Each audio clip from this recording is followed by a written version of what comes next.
I think Batman for the NES is one of the best games ever made. Now, I know what you're thinking. You're probably thinking, oh, he's overrating this game. It can't be that good. But just check out this intro. Is this not the most awesome intro for a video game character ever? How he just appears out of the shadows? I mean, look at it. It's just amazing. Push start? Fuck yeah, I'm gonna push start. Let's go. I want to play this game. Okay, so at first glance it doesn't look like much. Just your standard side-scroller, 8-bit. Not the greatest, but just wait. It gets a lot better. During the game, you're given a selection of 4 diverse weapons, including Batman's fists, the Batarang, the spear gun, and my personal favorite, the Dirk. The Dirk. That's a nice name for it. But anyway, it's a really effective weapon in certain parts of the game. The music for this game is superb. In fact, the first level music that's playing here is some of the best music I've ever heard for a video game. I'm not kidding. Here, just check this out.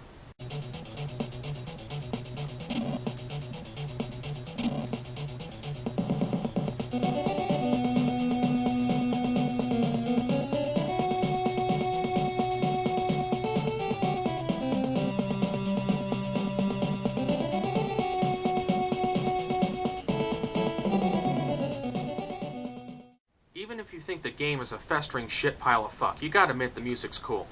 I mean, I listen to music like that, and I want to go put on a bat suit and kick Joker's ass myself. And the controls in this game are tight. You move Batman right, he moves right. You move him left, he moves left. It's not like this shit in RoboCop 2 where you move RoboCop right and he goes slipping and slutting all over the fucking place. Oh, and I love this enemy. He runs right into you unarmed. Oh, that's just great. What the fuck did Joker do? Outsource all his henchmen help from India? I mean, if you think their tech support is bad, you should try their fucking thugs. I don't know what the fuck these things are. Maybe they're like a pissed-off version of those mouse robots from Star Wars, or maybe a toaster on wheels designed by Skynet. I don't know. Your guess is as good as mine. Hey, numbnuts! Here's a tip! Try shooting and ducking at the same time, you fucking idiot! Oh, well, I shouldn't taunt him. He was probably on the short bus in grade school. And how cool is this? When you finish a level, Batman disappears in the shadow. One thing I love about the game is the wall jump. To navigate certain areas, you have to master this. At first it's a little difficult, climbing up the walls, bouncing back and forth, but don't worry, after a couple times you'll get it. Oh look, it's one of the hard-working male prostitutes in Gotham City. Hey, you ever make it with a guy in a batsuit before? Oh come on, give me a kiss. Oh, you fucking bastard, you. Jeez, these prostitutes in Gotham City don't fuck around. Oh, and I love this.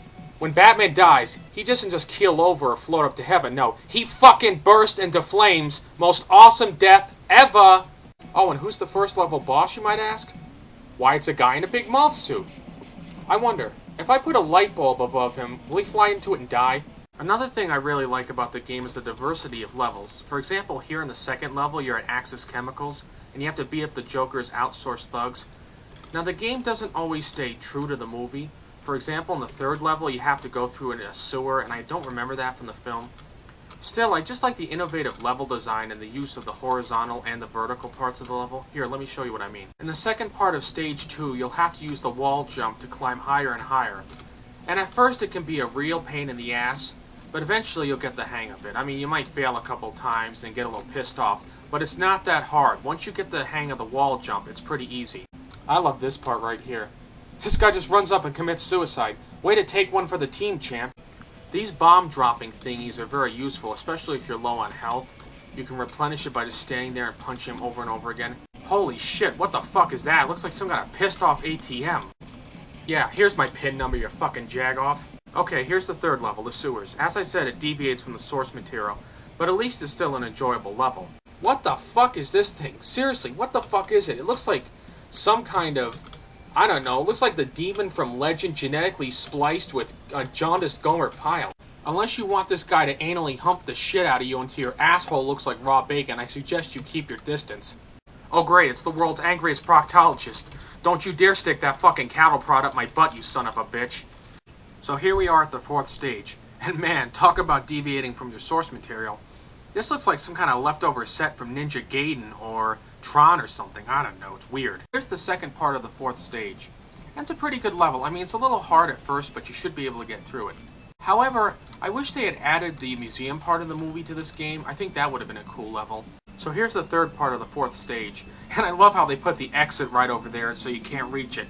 Yeah, thanks a lot, you bastards. Oh, and I love these new enemies. Apparently it's a mobile septic tank on a rail. That's nice. This part in 4-3 is the toughest part of the game.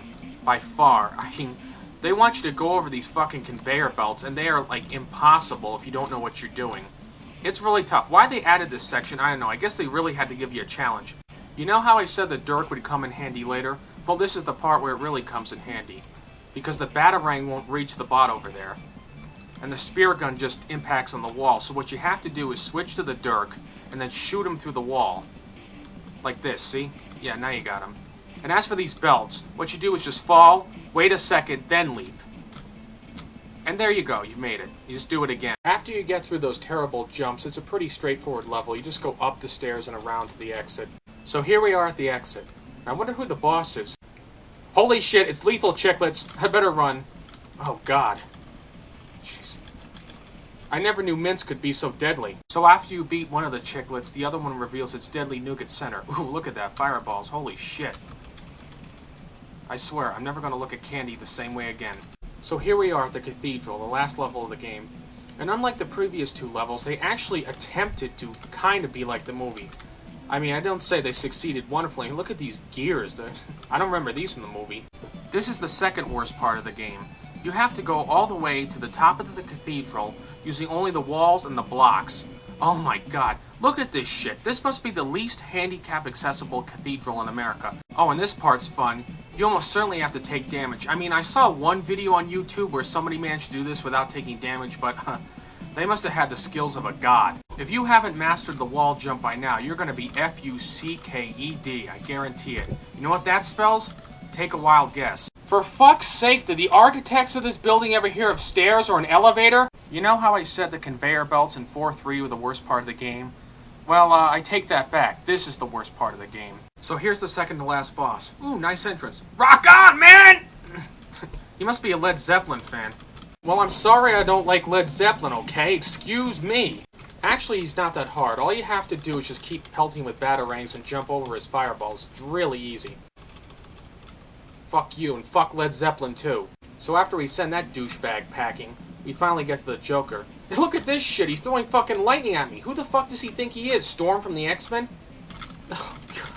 Look at that fucking gun of his, how bigger could it be? He must have some real issues with his pee-pee. Look at this fucking gun, it takes off 3 points of life. Jeez. I got shot once and I'm practically dead. That's nice, thank you.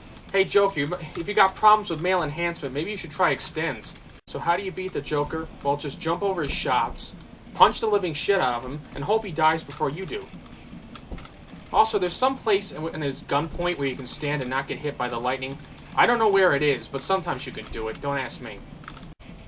So after a hard-fought battle, you win the day.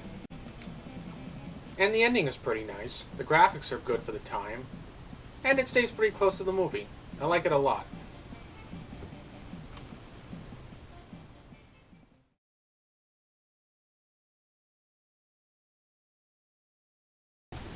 So, in conclusion, aside from a few minor gripes, I think this is a wonderful game. If you love Batman, play this game. If you hate Batman, play this game. If you don't give a shit about Batman either way, just play this game anyway. Trust me, it's worth it. This is Film and Stuff signing off. Thanks for watching.